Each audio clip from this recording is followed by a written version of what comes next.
ಇದೊಂದು ಐತಿಹಾಸಿಕ ಪ್ರಕರಣದ ನಿರ್ಣಯ ಇವತ್ತು ಹೊರಬಂದಿದೆ. ಈ ಒಂದು ಪ್ರಕರಣದಲ್ಲಿ ಯಾರು ಆರೋಪಿತರಿದ್ರೋ ಅವರೆಲ್ಲರನ್ನ, ಅದರಲ್ಲಿ 2 ಜನರನ್ನ ಖುಲಾಸೆ ಮಾಡಿ 2 ಜನರು ಅವರು ಮಾಫಿ ಸಾಕ್ಷಿ ಆಗಿದ್ದರಿಂದ ಅದರಲ್ಲಿ ಆರೋಪಿ ನಂಬರ್ 1 ಬಸವರಾಜ ಮುತ್ತಿಗೆ ಅವರು ಮಾಫಿ ಸಾಕ್ಷಿ ಆಗಿದ್ದರಿಂದ ಅವರ ಸಾಕ್ಷಿಯನ್ನ ಮಾನ್ಯ ನ್ಯಾಯಾಲಯ ಕನ್ಸಿಡರ್ ಮಾಡಿದೆ. ಅದಲ್ಲದೇನೆ ಈ ಶಿವಾನಂದ್ ಬಿರಾದರ್ ಅನ್ನುವಂಥವರು ಏನು ಮಾಫಿ ಸಾಕ್ಷಿಯಾಗಿ ಆಮೇಲೆ ಕೋರ್ಟ್ ಅಲ್ಲಿ ಹಾಸ್ಟೆಲ್ ಆಗ್ತಾರೋ ಅದರ ಮೇಲೂ ಕೂಡ ಕ್ರಮಕ್ಕೆ ನ್ಯಾಯಾಲಯ ಆದೇಶ ಮಾಡಿದೆ. ಈಗ ನಾವು ಕೇಳ್ಪಟ್ಟಂಗೆ ಇನ್ನೂ ಕೂಡ ಅದು ಆದೇಶದ ಪ್ರತಿ ಸಿಕ್ಕಿಲ್ಲ. ಅದಲ್ಲದೇನೆ 2 ರಿಂದ 17ರವರೆಗೆ ಏನು ಆರೋಪಿಗಳಿದ್ದರು, 2 ರಿಂದ 17ರವರೆಗೆ ಏನು ಆರೋಪಿಗಳಿದ್ದರು ಅದರಲ್ಲಿ ಪೊಲೀಸ್ ಇನ್ಸ್ಪೆಕ್ಟರ್ ಚನ್ನಕೇಶವ್ ಟಿಂಗ್ರಿಕರನ್ನು ಹೊರತುಪಡಿಸಿ ಎಲ್ಲರಿಗೂ ಜೀವಾವಧಿ ಶಿಕ್ಷೆ ಆಗಿದೆ ಅಂತ ಹೇಳಿ ಈಗ ಮಾನ್ಯ ನ್ಯಾಯಾಲಯ ಆದೇಶ ಮಾಡಿದೆ. ಚನ್ನಕೇಶವ್ ಟಿಂಗ್ರಿಕರ್ ಅವರಿಗೆ 7 ವರ್ಷ ಶಿಕ್ಷೆ ಆಗಿದೆ ಅಂತ ಹೇಳಿ ಗೊತ್ತಾಗಿದೆ ನಮ್ಗೆ. ಸೊ ಇದು ಸ್ವಾಗತಾರ್ಹ. ನಾವು ಮೊದಲಿನಿಂದನೂ ಇದೇ ಬೇಡಿಕೆ ಇಟ್ಟು ಇದು ಸಿಬಿಐ ತನಿಖೆಗೆ ಹೋಗಬೇಕು, ತಪ್ಪಿತಸ್ಥರಿಗೆ ಕಠಿಣ ಶಿಕ್ಷೆ ಆಗಬೇಕು ಮತ್ತು ನ್ಯಾಯಾಲಯದಿಂದ ಪೊಲೀಸ್ ಅಧಿಕಾರಿಗಳನ್ನ ಬಳಕೆ ಮಾಡಿಕೊಂಡು ಯಾವ್ಯಾವ ರಾಜಕಾರಣಿಗಳು ಪೊಲೀಸ್ ಅಧಿಕಾರಿಗಳನ್ನು ಬಳಕೆ ಮಾಡಿಕೊಂಡು ಇಂತಹ ಪ್ರಕರಣಗಳನ್ನು ಹತ್ತಿಕ್ಕುವ ಒಂದು ಪ್ರಯತ್ನ ಮಾಡ್ತಾರೋ ಮತ್ತು ರಾಜಕಾರಣಿಗಳ ಮಾತು ಕೇಳಿ ಪೊಲೀಸ್ ಅಧಿಕಾರಿಗಳು ತಮ್ಮ ಕರ್ತವ್ಯವನ್ನು ಮರೆತು ಕೆಲಸ ಮಾಡ್ತಾರೋ ಅವರಿಗೆಲ್ಲರಿಗೂ ಒಂದು ಪಾಠ ಆಗಬೇಕು ಅನ್ನುವಂತಹ ಒಂದು ದೃಷ್ಟಿಕೋನದಿಂದ ಈ ಹೋರಾಟವನ್ನು ಆರಂಭ ಮಾಡಿದ್ವಿ. ಇವತ್ತು ಮಾನ್ಯ ನ್ಯಾಯಾಲಯದಲ್ಲಿ ನಾವು ಯೋಗೇಶ್ ಗೌಡರ ಕುಟುಂಬಕ್ಕೆ, ಯೋಗೇಶ್ ಗೌಡರ ಸಾವಿಗೆ ಇವತ್ತು ನ್ಯಾಯ ಸಿಕ್ಕಿದೆ. ಈ ಒಂದು ಆದೇಶದಿಂದ ನನಗೆ ಸಂತೋಷನೂ ಆಗಿಲ್ಲ, ದುಃಖನೂ ಆಗಿಲ್ಲ.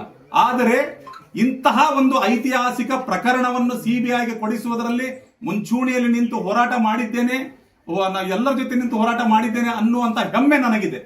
ಹಾಗಾಗಿ ನಾನು ಹಿಗ್ಗೋದು ಇಲ್ಲ, ಕುಗ್ಗೋದು ಇಲ್ಲ. ಇಂತಹ ಪ್ರಕರಣಗಳು ಮುಂದೆ ನಡಿಬಾರದು ಅಂತ ಕೇಳಿದ್ರೆ ರಾಜ್ಯ ಸರ್ಕಾರ ಇದು ಕಳೆದ ಬಾರಿ ಇವರೇ ಮುಖ್ಯಮಂತ್ರಿಗಳು, ಇವರೇ ಗೃಹ ಮಂತ್ರಿಗಳು, ಮುಖ್ಯಮಂತ್ರಿ ಸಿದ್ದರಾಮಯ್ಯನವರು, ಗೃಹ ಮಂತ್ರಿಗಳಾದಂತಹ ಪರಮೇಶ್ವರನವರು 2016ರಲ್ಲಿ ಈ ಘಟನೆ ನಡೆದಾಗಿದ್ರು. ಅವರೇ ಮತ್ತೊಮ್ಮೆ ಅವರದೇ ಸರ್ಕಾರ ಬಂದು ಅವರೇ ಮುಖ್ಯಮಂತ್ರಿ, ಗೃಹ ಮಂತ್ರಿ ಆಗಿದ್ದಾರೆ. ರಾಜ್ಯ ಸರ್ಕಾರ ಕೂಡಲೇ ಶಿಫಾರಸು ಪತ್ರಗಳನ್ನ ಶಾಸಕರಿಂದ, ಮಂತ್ರಿಗಳಿಂದ ಪಡೆದು ಪೊಲೀಸ್ ಅಧಿಕಾರಿಗಳ ನಿಯುಕ್ತಿ, ಠಾಣೆಗಳಿಗೆ ನಿಯುಕ್ತಿ ಮಾಡೋದನ್ನ ನಿಲ್ಲಿಸಬೇಕು. ಇದರ ಮೇಲೆ ಸರಿಯಾದ ಕ್ರಮವನ್ನು ಜರುಗಿಸಬೇಕು. ಅವಾಗಲೇ ಪೊಲೀಸ್ ಅಧಿಕಾರಿಗಳು ಇಂಡಿಪೆಂಡೆಂಟ್ ಆಗಿ ಕೆಲಸ ಮಾಡಲು ಸಾಧ್ಯ.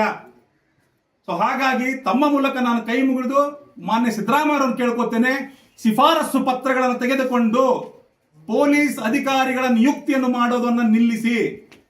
ಮತ್ತು ಅವಾಗ ತಾನೇ ಇಂತಹ ಪ್ರಕರಣಗಳಿಗೆ ಕಡಿವಾಣ ಹಾಕಲು ಸಾಧ್ಯ.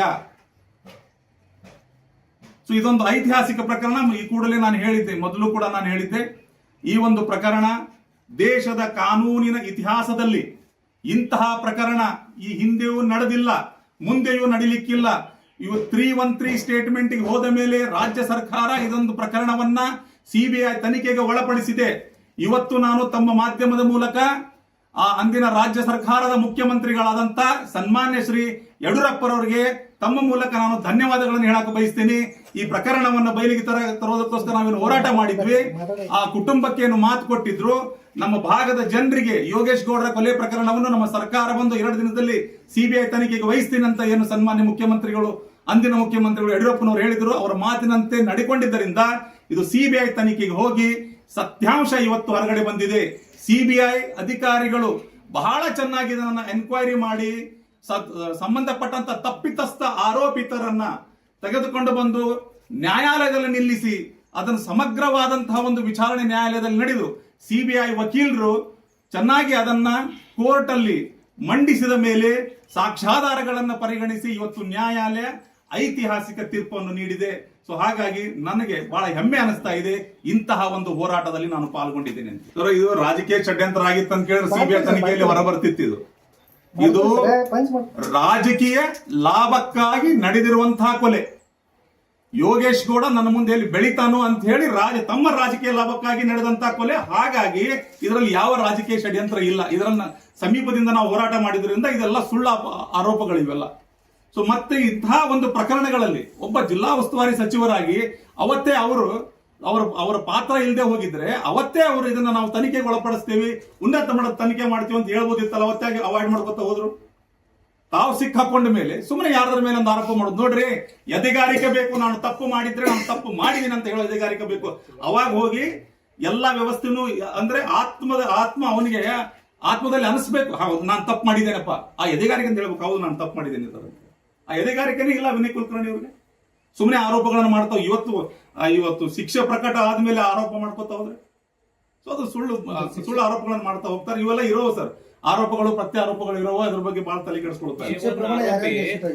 ಆರೋಪಿ ಮಾಪಿ ಸಾಕ್ಷಿಯಾಗಿದ್ದಕ್ಕೆ ಬಲ ಬಂತ ಕೇಸಿಗೆ. ಇದ್ರ ನೋಡಿ, ಈ ಪ್ರಕರಣದಲ್ಲಿ ಸಾಕಷ್ಟು ಸಾಕ್ಷ್ಯಾಧಾರಗಳಿದಾವೆ. ಈ ಪ್ರಕರಣದಲ್ಲಿ ಚಾರ್ಜ್ ಶೀಟ್ ಅನ್ನು ತಾವು ಓದಿ ನೋಡಿದ್ರೆ ಸಾಕಷ್ಟು ಸಾಕ್ಷ್ಯಾಧಾರಗಳದಾವು. ಈ ಪ್ರಕರಣದಲ್ಲಿ A1 ಆರೋಪಿ ಮಾಪಿ ಸಾಕ್ಷಿಯಾಗಿದ್ದರಿಂದ ಬಲ ಬಂತು, ಅದರಲ್ಲಿ ಎರಡು ಮಾತಿಲ್ಲ. ಅದಲ್ಲದೆ ಐ ವಿಟ್ನೆಸ್ಗಳು 164 ಸ್ಟೇಟ್ಮೆಂಟ್ ಅನ್ನ ಕೊಟ್ಟು 165 ಅಂಡ್ 164(5) ಸ್ಟೇಟ್ಮೆಂಟ್ ಅನ್ನ ಕೊಟ್ಟು ಮುಂದೆ ಕೋರ್ಟ್ ಒಳಗಡೆ ಬಂದು ಹಾಸ್ಟೆಲ್ ಆದ್ಮೇಲೆ ಅವರು ಆ ಜಾಗದಲ್ಲಿ ಇದ್ರು ಅನ್ನೋದಕ್ಕೆ ಸಿಸಿಟಿವಿಯಲ್ಲಿ ರುಜುವಾತಾಗಿದೆ. ಸಿಸಿಟಿವಿ ಒಂದು ಸೈಲೆಂಟ್ ವಿಟ್ನೆಸ್ ಆಗಿದ್ದರಿಂದ ಇವತ್ತು ಮಾನ್ಯ ನ್ಯಾಯಾಲಯ ಅದನ್ನು ಪರಿಗಣಿಸಿ ಕೊಟ್ಟಿರಬಹುದು ಅಂತ ಅನ್ಸ್ಕೋತೇನೆ. ಯಾಕಂದ್ರೆ ನಂತರ ಆದೇಶದ ಪ್ರತಿ ಇಲ್ಲ. ಪರಿಗಣಿಸಿ ಯಾರ್ಯಾರು ಐ ವಿಟ್ನೆಸ್ಗಳು ಆ ಜಾಗದಲ್ಲಿದ್ದು ನಮ್ಗೆ ಗೊತ್ತಿಲ್ಲ ಅಂತ ಸುಳ್ಳು ಸಾಕ್ಷಿ ಹೇಳಿದ್ದಾರೆ, ಅವರೆಲ್ಲರನ್ನೂ ಕೂಡ ಅವ್ರ ಮೇಲೆ ಫರ್ಜೂರಿ ಕೇಸ್ ಮಾಡಲು ಮಾನ್ಯ ರಿಜಿಸ್ಟ್ರಾರ್ ಅವರಿಗೆ ಇವತ್ತು ನ್ಯಾಯಾಲಯ ಆದೇಶಿಸಿದೆ. ಅದಲ್ಲದೆ ಪೊಲೀಸ್ ಅಧಿಕಾರಿಗಳು ಶಿವಾನಂದ್ ಚಲ್ವಾದಿ ಅಂತಹ ಒಬ್ಬ ACP ರ್ಯಾಂಕಿನ ಅಧಿಕಾರಿ ಮತ್ತೆರಡು ಜನ ಪೊಲೀಸ್ ಅಧಿಕಾರಿಗಳು 164 ಸ್ಟೇಟ್ಮೆಂಟ್ ಕೊಟ್ಟು ಬಂದು ನ್ಯಾಯಾಲಯದಲ್ಲಿ ಸುಳ್ಳು ಸಾಕ್ಷಿ ಹೇಳಿದ್ದಕ್ಕಾಗಿ ಅವ್ರ ಮೇಲೂ ಕೂಡ ಫರ್ಜೂರಿ ಕೇಸ್ ದಾಖಲು ಮಾಡಲು ಆದೇಶಿಸಿದೆ ನ್ಯಾಯಾಲಯ. ಕೆಳ ಹಂತದ ಅಧಿಕಾರಿಗಳು ತಪ್ಪು ಮಾಡಿದ್ರು, ಅವ್ರಿಗೆ ಶಿಕ್ಷೆ ಆಗಿದೆ. ಆದ್ರೆ ಮೇಲಾಧಿಕಾರಿಗಳ ಪ್ರೆಸರ್ ದಿಂದ ಮಾಡಿರ್ತಾರಲ್ಲ, ಇದರಲ್ಲಿ ಮೇಲಾಧಿಕಾರಿಗಳ ಏನಾರ ಬಚಾವಾದ್ರ? ಹಾಗೆ ನನ್ಗೆ ಅನಿಸ್ತಾ ಇಲ್ಲ. ಸಾಕ್ಷ್ಯಾಧಾರಗಳು ಯಾರ ಮೇಲೆ ಲಭ್ಯ ಆಗಿದಾವೋ ಅವ್ರನ್ನೆಲ್ಲರನ್ನು ಕೋರ್ಟಲ್ಲಿ ನಿಲ್ಲಿಸಿದ್ದಾರೆ. ಇವರು ಯಾರು ಇವತ್ತು ಅವ್ರ ಮೇಲೆ ಆಪಾದನೆ ಪ್ರೂವ್ ಆಗಿದೆ, ವಿಚಾರಣೆ ಹಂತದ ಸಮಯದಲ್ಲಿ ಅವರ ಮೇಲೆ ಮೇಲಾಧಿಕಾರಿಗಳು ಪ್ರೆಷರ್ ಹಾಕಿದ್ರೆ ಅವ್ರು ಹೇಳಬೇಕಿತ್ತು, ಎನ್ಕ್ವೈರಿಯಲ್ಲಿ ಬಾಯಿ ಬಿಡಬೇಕಿತ್ತು. ಅವ್ರು ಹೇಳಿಲ್ಲ, ಅವ್ರು ಮುಚ್ಚಾಕೊಂಡು ಮೇಲಾಧಿಕಾರಿಗಳನ್ನು ಬಚಾವ್ ಮಾಡುವಂತ ಕೆಲಸ ಮಾಡಿದ್ದಾರೆ. ಇವತ್ತು ನನಗೇನಾಗುತ್ತೆ ಬಿಡು, ನಾನು ಪೊಲೀಸ್ ಅಧಿಕಾರಿ ಅದೀನಿ, ನಾನು ಬಚಾವ್ ಆಗ್ತೀನಿ ಅಂತೇಳಿ ಒಂದು ಹುಂಬದೇರಿಂದ ಮುಂದೋಗಿರ್ಬೋದು. ಹೇಳ್ತಾ ಇದ್ರಿ ಆರಂಭದಲ್ಲಿ ತನಿಖೆ ಹಾದಿ ತಪ್ಪಿತು ಅಂತ. ಧಾರವಾಡದಲ್ಲಿ ಹೌದು, ಹಾದಿ ತಪ್ಪದಾಗ ಸೂಪರ್ವೈಸರ್ ಮಾಡಕ್ಕೆ ACP ಇರ್ತಾರೆ, DCP ಇರ್ತಾರೆ, ಕಮಿಷನರ್ ಇರ್ತಾರೆ. ಸೂಪರ್ವೈಸರ್ ಮಾಡ್ಲಿಲ್ಲ, ಅವ್ರದ್ದು ಲ್ಯಾಬ್ಸ್ ಅಲ್ವಾ ಇದು? ಸರ್ ನೋಡಿ, ಇದು ಆರಂಭದ ಏನು ರಾಜ್ಯ ರಾಜ್ಯ ಪೊಲೀಸರು ಏನು ಚಾರ್ಜ್ ಶೀಟ್ ಸಲ್ಲಿಕೆ ಮಾಡಿದ್ರು 2016ರಲ್ಲಿ ಕೊಲೆ ಆದ ನಂತರ ಅದರಲ್ಲಿ ಸಾಕಷ್ಟು ಲೋಪದೋಷಗಳಿದ್ವು. ಅಲ್ಲಿ ಸಾಕಷ್ಟು ಲೋಪದೋಷಗಳಿದ್ದರಿಂದಲೇ ಈ ಪ್ರಕರಣವನ್ನು CBI ಕೊಡಿ ಅಂತ ಹೋರಾಟ ಮಾಡಿದ್ವಿ. ಆ ಹೋರಾಟದ ಭಾಗವಾಗಿಯೇ ಮುಂದೋಗಿ CBI ಹೋದ್ಮೇಲೆ ಸಾಕಷ್ಟು ಪೊಲೀಸ್ ಅಧಿಕಾರಿಗಳು ಇದರಲ್ಲಿ ಆರೋಪಿಗಳಾಗಿದ್ದಾರೆ. ಸೊ ಹಿರಿಯ ಅಧಿಕಾರಿಗಳು ಕೆಲವೊಂದಿಷ್ಟು ಹೆಸರುಗಳು ಕೋರ್ಟ್ ಮುಂದೆ ಬಂದಿದೆ, ಸಾಕ್ಷಿಗಳಿಂದ ಬಂದಿದೆ. ಈ ಕೋರ್ಟ್ ಅದರಲ್ಲಿ ಏನು ಅವರ ಮೇಲೆ ಏನು ಕ್ರಮ ಕೈಗೊಳ್ಳುತ್ತೆ ಅನ್ನೋದು ಸಂಪೂರ್ಣ ಆದೇಶದ ಪ್ರತಿ ಬಂದ ಮೇಲೆ ಗೊತ್ತಾಗುತ್ತೆ.